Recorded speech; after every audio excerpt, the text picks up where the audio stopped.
Un autre point important en portrait, mais aussi en photo en général, c'est l'exposition. L'exposition, ça va être, est-ce que votre photo elle est plus ou moins claire, plus ou moins sombre, en fonction des conditions de luminosité et des autres réglages que vous aurez effectués.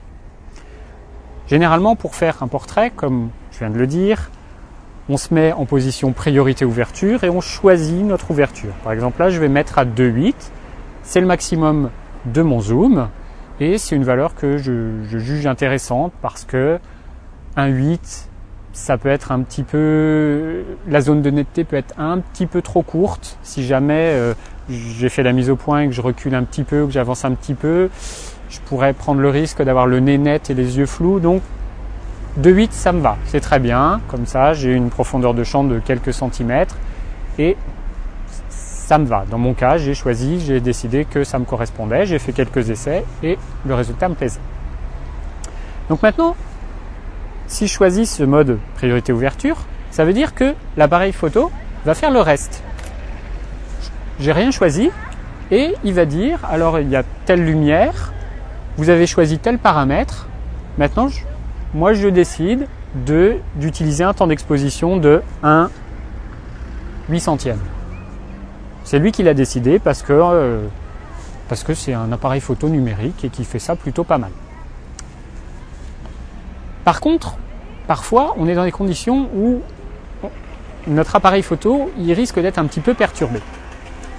Particulièrement si je m'approche très près et que je suis au bout du zoom à 55 mm, si je cadre très serré, je vais uniquement avoir le visage de mon modèle dans le cadre.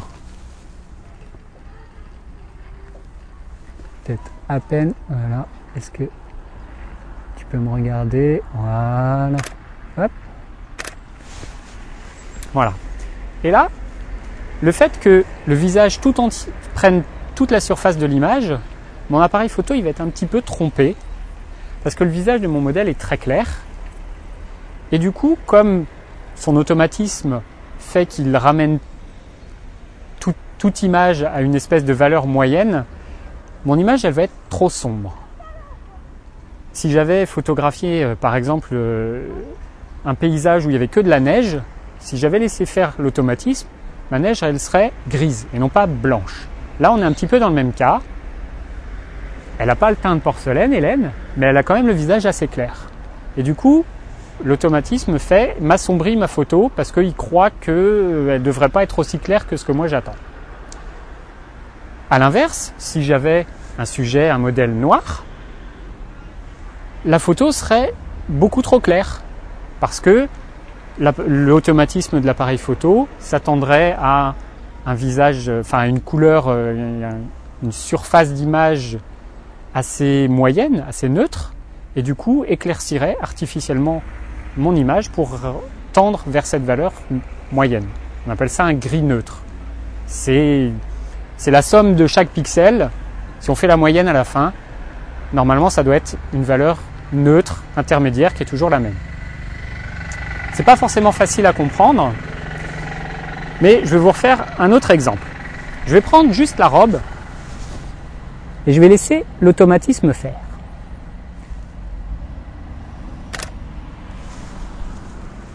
Et là, vous voyez, l'automatisme ne me fait pas une robe noire, mais une robe grise.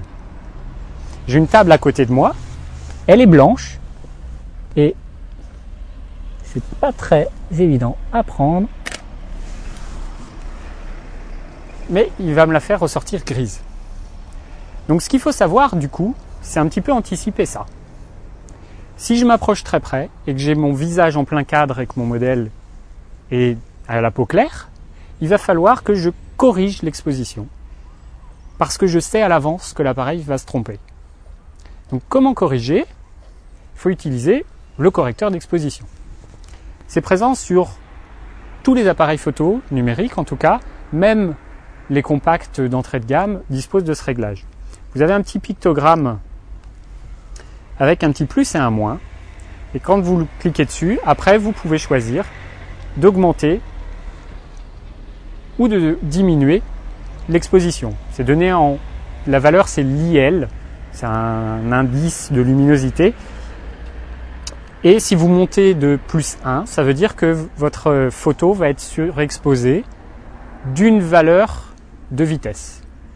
Par exemple, tout à l'heure je vous disais que si je le laissais faire l'automatisme, il allait me prendre une photo à 1/800e de seconde.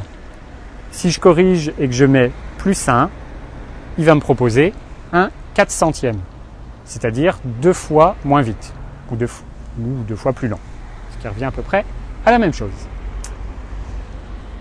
Donc ça va s'appliquer si je prends une photo de portrait très près avec le visage en plein cadre.